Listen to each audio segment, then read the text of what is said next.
ప్రభునందు ప్రియులారా, ప్రియా దేవుని బిడ్డలారా, ప్రభునామలో మీ అందరికీ కూడా శుభాభివందనాలు తెలియజేస్తున్నాను. ప్రియులారా, ఈరోజు 9వ తారీఖు 8వ నెల 2026 సంవత్సరం ఆదివారం నాడు దేవుడు తన యొక్క వాక్యాన్ని ధ్యానించడానికి ఇచ్చినటువంటి కృపను బట్టి దేవునికి స్తుతులు స్తోత్రాలు చెల్లిస్తూ ఉన్నాను. ప్రియులారా, ఈరోజు మత్తయి శుభవార్త 14వ అధ్యాయము 22వ వచనము నుండి 33వ వచనం వరకు ఆయన జనసమూహములను పంపివేసి ప్రార్థన చేయుటకు ఏకాంతముగా కొండ ఎక్కిపోయి సాయంకాలమైనప్పుడు ఒంటరిగా ఉండెను. అప్పటికి ఆ దోణి దరికి దూరముగా నుండగా గాలి ఎదురైనందున అలల వలన కొట్టబడుచుండెను. రాత్రి 4వ జామున ఆయన సముద్రము మీద నడుచుచు వారి వద్దకు వచ్చెను. ఆయన సముద్రం మీద నడుచుట శిష్యులు చూచి తొందరపడి భూతమని చెప్పుకొని భయము చేత కేకలు వేసిరి. వెంటనే యేసు ధైర్యం తెచ్చుకునుడి, నేనే భయపడకుడని వారితో చెప్పగా, పేతురు, ప్రభువా, నీవే అయితే నీళ్ల మీద నడిచి నీ వద్దకు వచ్చుటకు నాకు సెలవిమ్మని ఆయనతో అనెను. ఆయన రమ్మనగానే పేతురు దోణి దిగి యేసునద్దకు వెళ్ళుటకు నీళ్ల మీద నడిచెను. కానీ గాలిని చూచి భయపడి మునిగిపోసాగి, ప్రభువా, నన్ను రక్షించమని కేకలు వేసెను. వెంటనే యేసు చేయి చాపి అతన్ని పట్టుకొని, అల్పవిశ్వాసి, ఎందుకు సందేహపడుతువని అతనితో చెప్పాను. వారు దోణి ఎక్కినప్పుడు గాలి అణిగెను. అంతటా దోణిలోనున్న వారు వచ్చి, నీవు నిజముగా దేవుని కుమారుడు అని ఆయనకు మ్రొక్కిరి. ప్రియులరా, ఇక్కడ మరి శిష్యులు పడవ మీద వెళుతూ ఉన్నారు. యేసు ప్రభువారు వారితో లేరు. ఆయన ప్రార్థన ఒంటరిగా చేయటానికి వెళ్ళాడు.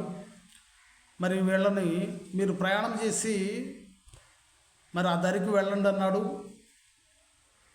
కానీ వీరు ప్రయాణిస్తున్నప్పుడు గాలి వారికి ఎదురైంది. మరి తెల్లవారుజామున ఆయన నీటిపై నడుస్తూ వస్తున్నాడు, సముద్రం మీద నడుస్తూ వస్తూ ఉన్నాడు. ఆయన చూచి భయపడ్డారు, భూతం అనుకున్నారు. కానీ ప్రభువారు నేనే అని చెప్పినప్పుడు వారు సంతోషించి, పేతురు గారు, ప్రభువా, నీవైతే నేను కూడా నీటి మీద నీవు నడిచినట్లుగా నేను కూడా నడుస్తాను అన్నప్పుడు, సరే రమ్మని పేతురు గారిని యేసు ప్రభువారు అన్నప్పుడు నడుస్తూ ఉన్నాడు. గాలిని చూచి భయపడి మునిగిపోసాగినట్లుగా మనం చూడవచ్చు. అప్పుడు ప్రభువా, నన్ను రక్షించమని ఆయన కేకలు వేసినప్పుడు యేసు ప్రభువారు, అల్పవిశ్వాసి, నీవెందుకు భయపడ్డావని మరి లేవనెత్తి పడవలోనికి వచ్చినట్లుగా మనం చూడవచ్చు. ప్రియులారా, ఇక్కడ ముందుగా యేసు ప్రభువారు నీటి మీద నడిచి వస్తూ ఉన్నప్పుడు పేతురు గారు చూచారు, నేను నడుస్తాను అన్నాడు.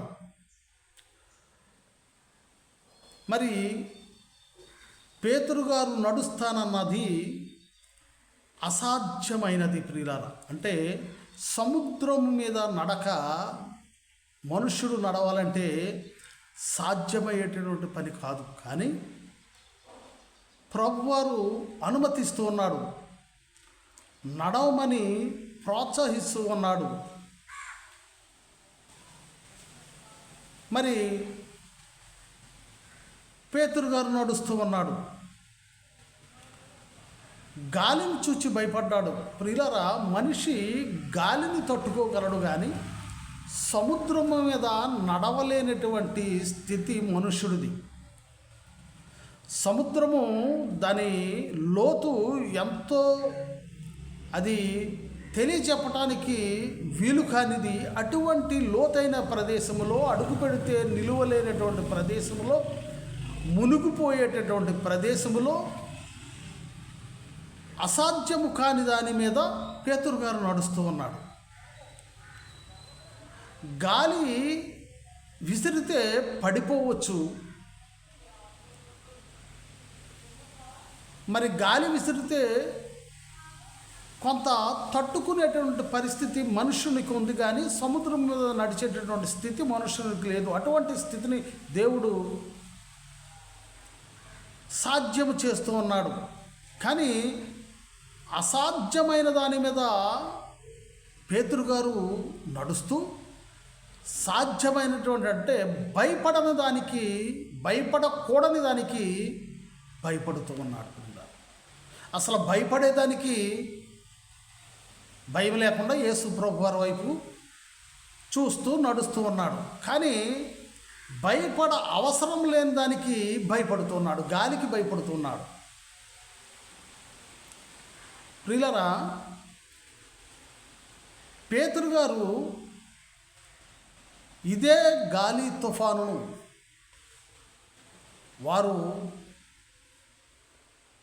ఒకసారి వచ్చినప్పుడు మరి పేతురు గారు చూచాడు. పేతురు గారు వారితో ఉన్నటువంటి శిష్యులు కూడా చూచారు. మత్తయి సువార్త 8వ అధ్యాయం. అంతకుముందు యేసు ప్రభు వారు నిద్రిస్తూ ఉన్నప్పుడు తుఫాను వస్తే, ప్రభా మేము నశించిపోతున్నాము, మమ్మల్ని రక్షించమని వారు అందరూ అన్నప్పుడు అప్పుడు కూడా వారిని గద్దిస్తాడు. అల్ప విశ్వాసాలను మత్తయి సువార్త 8వ అధ్యాయం 23 నుంచి 27 వచనాల వరకు చూసినట్లయితే, అందుకు ఆయన అల్ప విశ్వాసులారా ఎందుకు భయపడుచున్నారని వారితో చెప్పి లేచి గాలిని సముద్రమును గద్దెంపగా మిక్కిలి నిమ్మళమాయెను. పేతురు గారు గాలిని దేవుడు గద్దిస్తే అది నిమ్మలమైనట్టుగా పేతురు గారు అంతకుముందు చూచాడు. కానీ సముద్రము మీద నడకను మాత్రము పేతురు గారు చూడలేదు. గాలి ఆయనకు లోబడుతుందని చూచాడు, విశ్వసించాడు. సముద్రం మీద నడకను ఆయన చూడలేదు, కానీ సముద్రం మీద నడకను ఇప్పుడు నడుస్తూ ఉన్నాడు. సముద్రం మీద నడకను నడిచి గాలికి భయపడుతున్నాడు. మరి ఈరోజు నీ జీవితంలో, నా జీవితంలో కూడా మన విశ్వాస ప్రయాణములో యేసు ప్రభువారిని చేరుకునేటువంటి మార్గములు పేతురు గారికి, మరి పేతురు గారు చూచి భయపడినటువంటి గాలి మన జీవితాలలో కూడా తగులుతూ ఉంటుంది. ఏ విధంగానంటే,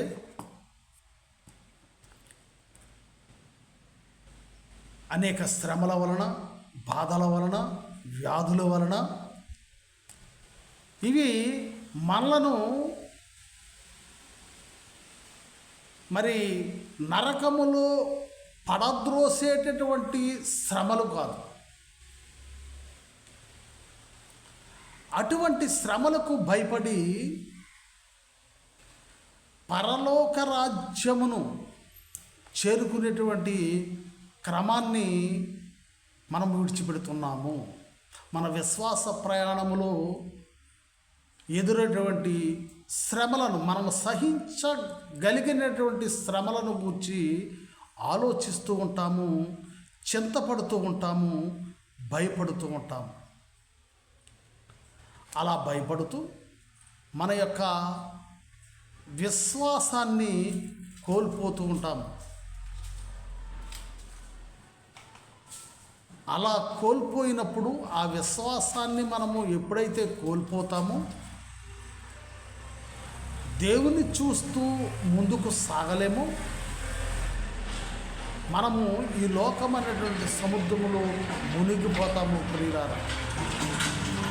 అలా మునిగిపోయినప్పుడు అది మనలను పాతాళం అనేటువంటి నరకములోనికి తీసుకుపోతుంది.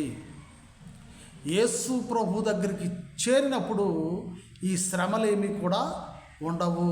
యేసు ప్రభు వారు పేతురు గారు పడవలో అడుగుపెట్టినప్పుడు అంతా కూడా సత్తుమనిగిపోయింది ప్రియులారా. మరి యేసు ప్రభు వారిని చేరుకునే విధానంలోనే మనము భయపడకూడనటువంటి శ్రమలు మనలను చుట్టుముడుతూ ఉంటాయి.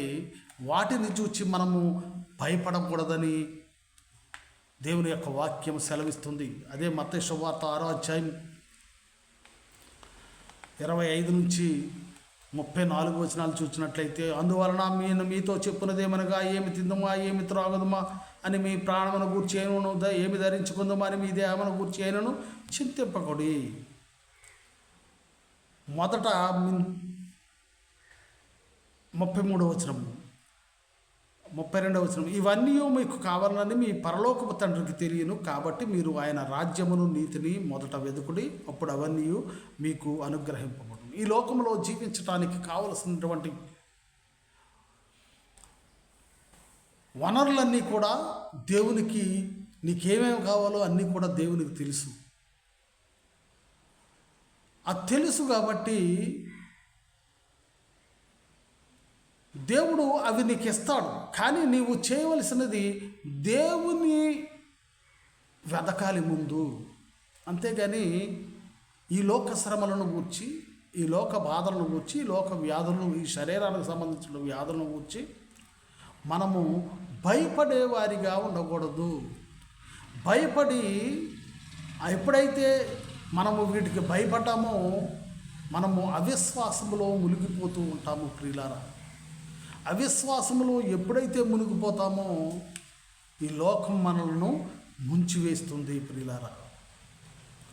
అందుకనే ఈ దేహాన్ని చంపే వారికి మీరు భయపడకుండా ఆత్మను దేహమును కూడా నరకములో నశింపజేయగలవానికి మిక్కిలి భయపడుడని మత్తయి సువార్త 10:28 వచనంలో చెప్పబడుతుంది ప్రియులారా. అంటే ఈ లోకములో వచ్చేటువంటి శ్రమలకు కానీ ఇబ్బందులకు కానీ నీవు భయపడి నీ విశ్వాస ప్రయాణాన్ని కొనసాగించటంలో నీవు అధైర్యపడినట్లయితే ఈ లోకములో నీవు మునిగిపోతావు ప్రియులారా. ఈ లోకమనే సముద్రంలో మునిగిపోతావు ప్రియులారా. ఎందుకంటే దేవుడు నిన్ను నన్ను రక్షించటానికి, నిన్ను నన్ను మరి తన యొక్క పరలోక రాజ్యంలో చేర్చుకోవటానికి ఆయన ఎప్పుడూ కూడా సిద్ధంగానే ఉన్నాడట. కానీ నీవు ఈ లోకములో వచ్చేటువంటి శోధనల నిమిత్తము నీవు భయపడి, అయ్యో ఈ శ్రమలు నన్ను ఏం చేస్తాయో, ఈ శోధనలు నన్ను ఏం చేస్తాయో అని నీవు భయపడి దేవుని మీద నమ్మకాన్ని కోల్పోతూ ఉన్నావు. దేవుని మీద అపనమ్మకాన్ని నీవు పెట్టుకుంటున్నావు. అందుకనే కీర్తనకారుడు అంటాడు 85:9 అంటాడు, మన దేశములో మహిమ నివసించినట్లు ఆయన రక్షణ ఆయనకు భయపడు వారికి సమీపముగా ఉన్నది. దేవునికి భయపడాలి తప్ప మనం ఈ లోకానికి, లోకములో ఉన్నటువంటి శ్రమలు, లోకములో ఉన్నటువంటి ఆశలను, లోకములో ఉన్నటువంటి వ్యాధులను గురించి మనము భయపడకూడదని దేవుని యొక్క వాక్యం సెలవిస్తుంది. అయ్యో ఈ బాధ వచ్చింది, ఈ వ్యాధి వచ్చింది, ఇది పోదేమో, ఇది తగ్గదేమో అనేటువంటి భయము నీలో ఉండకూడదు. దేవుడు నాకున్నాడు, దేవుడు సమస్తమైనటువంటి శోధనల నుండి, సమస్తమైనటువంటి బాధల నుండి, సమస్తమైనటువంటి వ్యాధుల నుండి ఆయన నన్ను రక్షిస్తాడు, నన్ను తప్పిస్తాడు అనేటువంటి ధైర్యమును కలిగి దేవుని వైపు చూస్తూ నీ ప్రయాణాన్ని కొనసాగించాలని దేవుని యొక్క వాక్యం సెలవిస్తుంది ప్రియులారా. అందుకనే యాకోబు 1:2-6 చూసినట్లయితే, నా సహోదరులారా, మీ విశ్వాసమునకు కలుగు పరీక్ష ఓర్పును పుట్టించునని ఎరిగి మీరు నానా విధములైన శోధనలో పడినప్పుడు అది మహానందమని ఎంచుకొనుడి. మీరు సంపూర్ణులను, అనునాంగులను, ఏ విషయములోనైనను కొదువులేని వారినై ఉండునట్లు ఓర్పు తన క్రియను కొనసాగింపనీయుడి. మీలో ఎవరికైనా జ్ఞానము కదువుగా ఉన్న ఎడల అతడు దేవుని అడుగవలను, అప్పుడు అది అతనికి అనుగ్రహింపబడును. ఆయన ఎవరిని గద్దెంపక అతనికి అందరికీ ధారాళముగా దయచేయువాడు. అయితే అతడు ఏమాత్రమును సందేహింపక విశ్వాసముతో అడుగవలెను. సందేహించువాడు గాలి చేత రేపబడి ఎగిరిపడు సముద్ర తరంగమును పోలి ఉన్నాడు అని చెప్తున్నాడు. అంటే మనము ఏ శోధనలో పడినా కానీ అది మహదానందమని. ఎందుకంటే ఆ గాలి వస్తే నన్నేం చేస్తుంది, ఎదురుగారు అలాగాను, ఆ గాలి వస్తే నన్నేం చేస్తుంది, దేవుడు ఉన్నాడు ఎదురుగా, దేవుడు సమస్తాన్ని చేయగలిగినాడు, దేవుడు ఉన్నప్పుడు ఈ గాలి నన్నేం చేస్తుంది అని అతను ధైర్యమును సంతోషాన్ని కలిగి దేవుని వైపు నడక సాగించడం మాని గాలిని చూచి భయపడుతూ ఉన్నాడు ప్రియులారా. అలా శోధనలో పడినప్పుడు అది మహదానందంగా మీరు ఎంచుకోవాలి. కానీ ఆ శోధన తొలగిపోవటానికి ప్రభువును ఈ శోధన ఏ విధంగానైనా తొలగిపోతుంది, నా దేవుడు ఉన్నాడు అనేటువంటి నమ్మకము కలిగి దేవుణ్ణి అడగాలని దేవుని యొక్క వాక్యము సెలవిస్తుంది ప్రియులారా. అంతేకాకుండా ఆ శోధన రాకుండానే మనం మెలకుగా ఉండి ప్రార్థన చేయమని ప్రభువారు శిష్యులతో చెప్తాడు. మార్కు సువార్త 14 మీరు శోధనలో పడకుండానట్లు మెలకుగా ఉండి ప్రార్థన చేయండి అని చెప్తున్నాడు. అంటే శోధన రాకుండానే మనము ప్రార్థించేవారిగా ఉండాలి. పేతురు గారు శోధన వచ్చిన తర్వాత ఆయన మునిగిపోతూ ఉన్నప్పుడు ప్రార్థిస్తూ ఉన్నాడు ప్రియులారా. అంతకుముందే దేవుణ్ణి ప్రార్థిస్తూ దేవుని దగ్గరకు చేరి ఉన్నట్లయితే ఆ మునిగిపోవటం జరగదు ప్రియులారా. అందుకనే విశ్వాసము నీలో ఉండాలి. నా దేవుడు నాతో ఉన్నప్పుడు, నా దేవుడు నా ఎదురుగా ఉన్నప్పుడు, నా దేవుడు నాలో ఉన్నప్పుడు ఈ లోక శ్రమలు నన్ను ఏం చేస్తాయి, ఈ లోక వ్యాధులు నన్ను ఏం చేస్తాయి అనేటువంటి నమ్మకము నీలో ఉండాలి. ఆ నమ్మకం నీలో ఉండి ప్రార్థించినప్పుడు ఈ కొండ ఎత్తబడి సముద్రంలో పడమంటే పడుతుందని మార్కు సువార్త 11వ అధ్యాయం 22వ వచనమును 23వ వచనము చెబుతున్నాడు. 24వ వచనంలో కూడా. అందుకు యేసు వారితో ఇట్లనను, మీరు దేవుని యందు విశ్వాసం ఉంచుడి. ఎవడైనా ఈ కొండను చూచి నీవు ఎత్తబడి సముద్రములో పడవేయబడుమని చెప్పి తన మనసులో సందేహింపక తాను చెప్పినది జరుగునని నమ్మిన ఎడల వాడు చెప్పినది జరుగునని మీతో నిశ్చయముగా చెప్పుచున్నాను. సందేహించకూడదు. ఈ వాక్యము నిన్ను నన్ను బలపరుస్తూ ఉంది, ధైర్యపరుస్తూ ఉంది, ఆనందింపజేస్తూ ఉంది. నా యేసు నాలో ఉన్నాడు, నా ప్రభువు నాతో ఉంటాడు, నన్ను చేయి విడవకుండా ఉంటాడు, ఈ లోక శ్రమలు నన్ను ఏం చేస్తాయి అనేటువంటి ఉద్దేశము నీలో ఉండాలి. అటువంటి నమ్మిక నీలో ఉండాలని దేవుని యొక్క వాక్కు సెలవిస్తుంది ప్రియులారా. మరి ఆ విధంగానే శ్రమలు దావీదును చుట్టుకున్నప్పుడు దావీదు దేవుణ్ణి ప్రార్థించాడట, భయపడి పారిపోలేదట. దావీదు పారిపోదామని కూడా అనుకున్నాడట.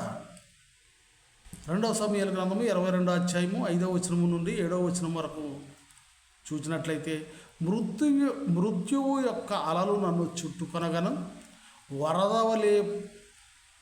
వరద పొర్లు వలె భక్తిహీనులు నా మీదకి వచ్చి నన్ను బెదిరించగను, పాతాళ పాశములు నన్ను అరికట్టగను, మరణపు ఊరులు నన్ను ఆవరించగను.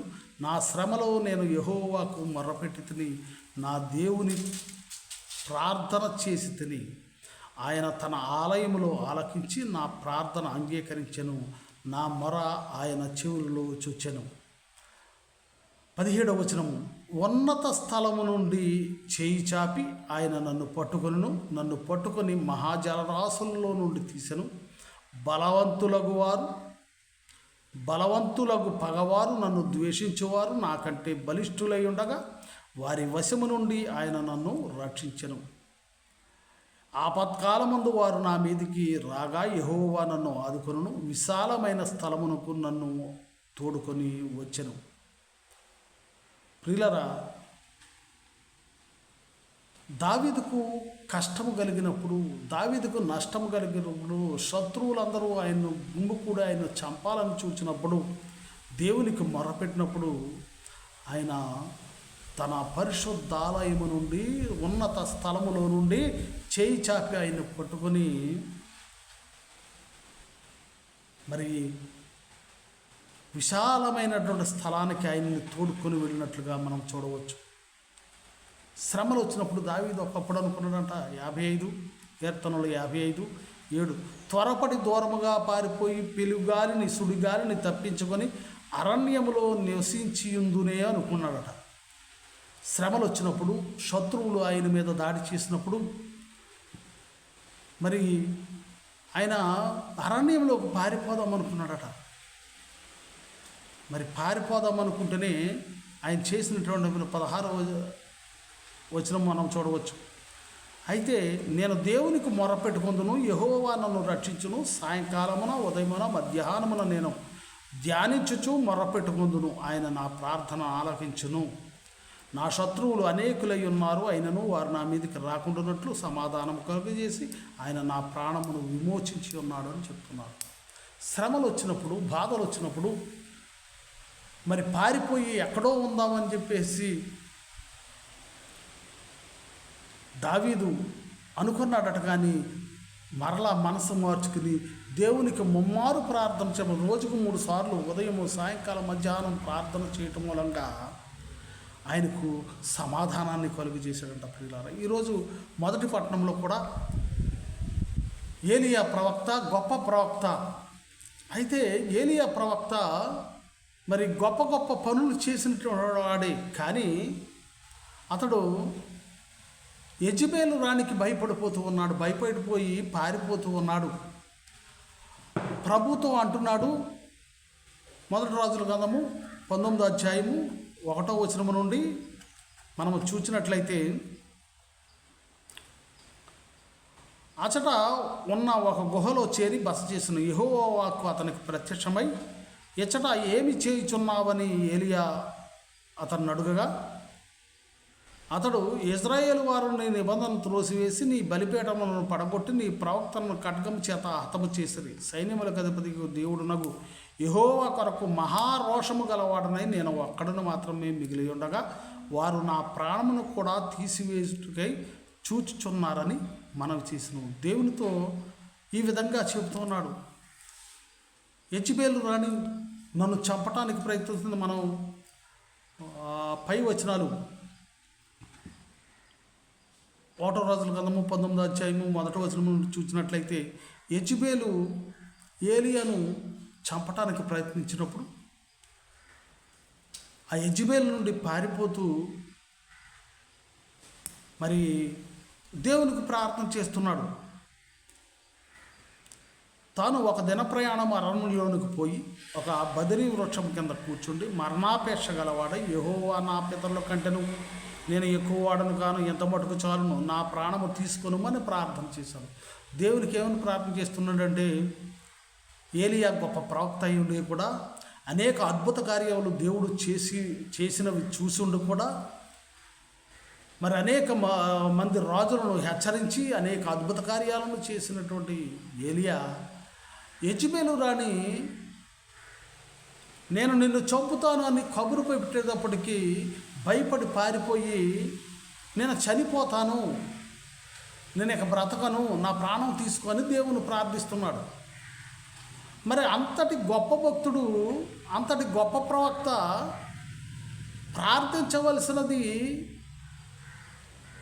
యెజెబెలు రాణి నన్ను చంపుతాకి చూస్తుంది, ఆ యెజెబెలు రాణి నుండి నన్ను తప్పించు అని ప్రార్థన చేయాలి. కానీ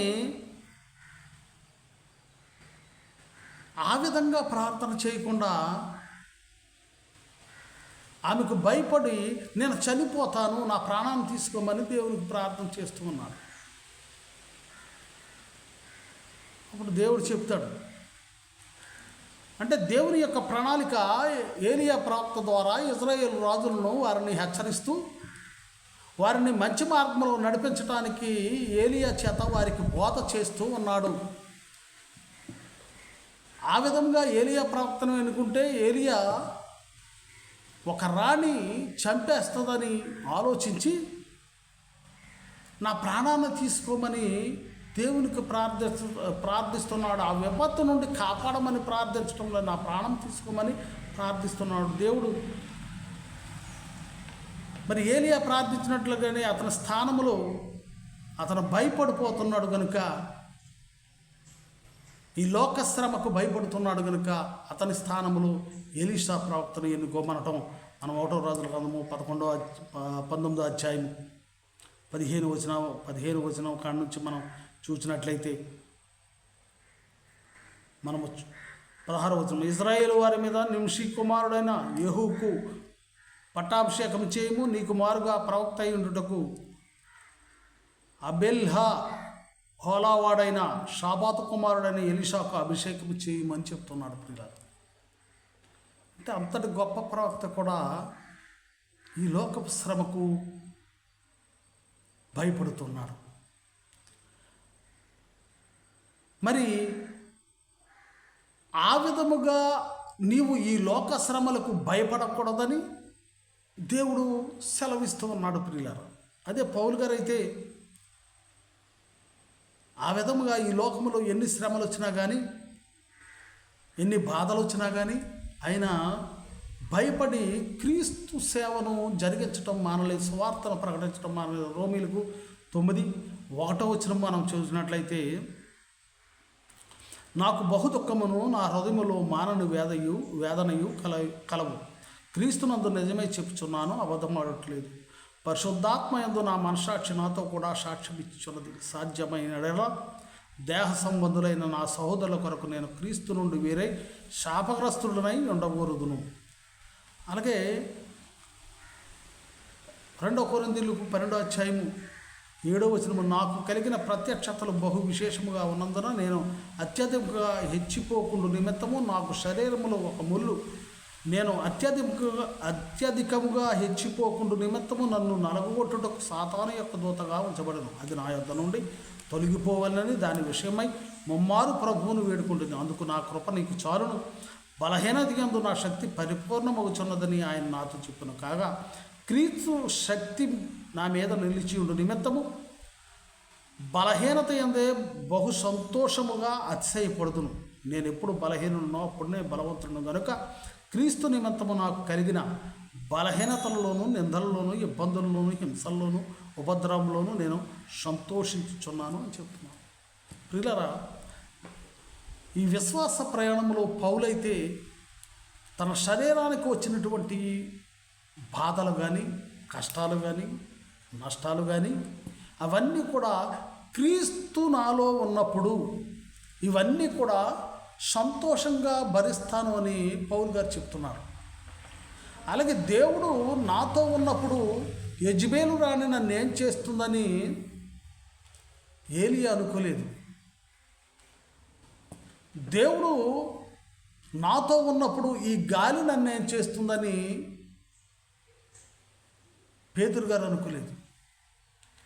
అలాగే ప్రియులరా, ఈ సంఘటన ద్వారా, ఈ వాక్యము ద్వారా నీవు నేను తెలుసుకోవలసింది, కష్టమైనా, నష్టమైనా, వ్యాధైనా, బాధైనా, మరి ఏదైనాను మనకు కలిగిన ఎడల వాటన్నిటినీ కూడా ప్రభువు వాటన్నిటి మీద మనకు అధికారాన్ని ఇస్తాడు, జయించేటటువంటి శక్తిని ఇస్తాడు అనేటువంటి సంతోషంతో మన యొక్క విశ్వాస ప్రయాణాన్ని కొనసాగించాలి. కానీ మధ్యలో ఆపకూడదు. ఆపినట్లయితే నీవు మునిగిపోతావని దేవుని యొక్క వాక్యం సెలవిస్తుంది. పేతురు వలె అవిశ్వాసంతో కాకుండా, పేతురు వలె సాధ్యమైన దానికి భయపడకుండా, మనము అధిగమించగలిగినటువంటి దానిని గూర్చి భయపడకుండా,